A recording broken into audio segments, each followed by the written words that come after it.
الحمد لله رب العالمين، والصلاة والسلام على سيد المرسلين سيدنا محمد وعلى آله وصحبه الطيبين الطاهرين، وبعد.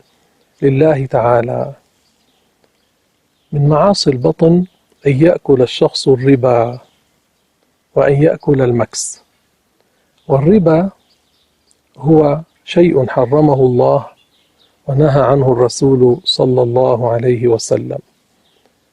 قال رسول الله صلى الله عليه وسلم: لعن الله آكل الربا وموكله وشاهديه وكاتبه.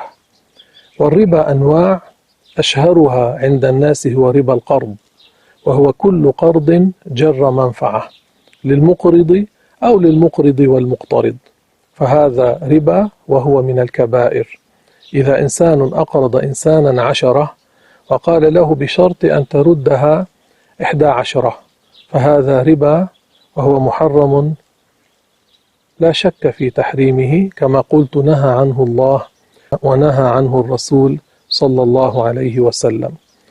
ويوجد ربا يسمى ربا الفضل، وهو أن يبيع الذهب بالذهب أو الفضة بالفضة أو المطعوم بجنسه كقمح بقمح أو شعير بشعير أو تمر بتمر أو ملح بملح، مع الزيادة في أحد الجانبين. يعني إن باع كيلو من الذهب بكيلو وربع فهذا يسمى ربا الفضل. إن باع كيلو من الفضة بكيلو و10 جرامات فهذا ربا الفضل.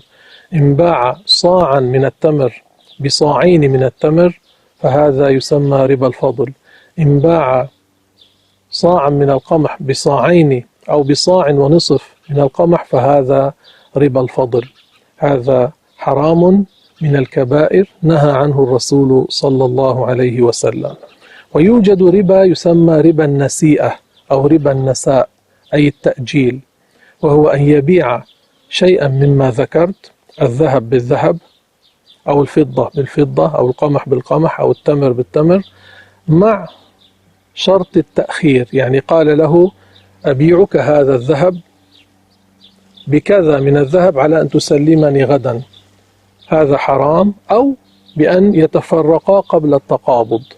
الرسول صلى الله عليه وسلم قال: الذهب بالذهب والفضة بالفضة والقمح بالقمح والتمر بالتمر والشعير بالشعير والملح بالملح ربا إلا مثلا بمثل يدا بيد، يعني التقابض، سواء بسواء. فإذا اختلفت الأجناس، ذهب بفضة أو قمح بتمر أو حمص بفول، فبيعوا كيف شئتم، يعني من حيث القدر، إذا كان يدا بيد مع التقابض في مجلس العقد. وقال الرسول صلى الله عليه وسلم: جيده ورديئه سواء. لو اختلف من حيث الجودة لابد إذا كان قمح بقمح أن يتساوى القدران، أن يتساوى هذا القدر مع هذا القدر.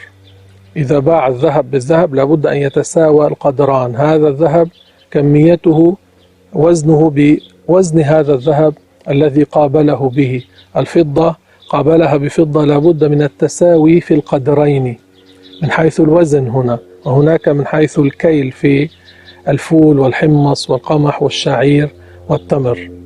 أما المكس فهو ما يؤخذ من التجار على وجه حرمه الله، يأخذون زيادة منهم إذا باعوا، إذا اشتروا، إذا نقلوا بضاعة من مكان إلى مكان، فهذا أيضا حرمه الله وهو من الكبائر.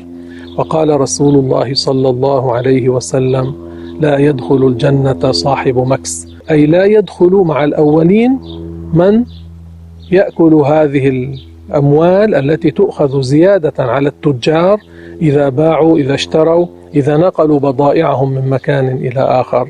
والله أعلم وأحكم.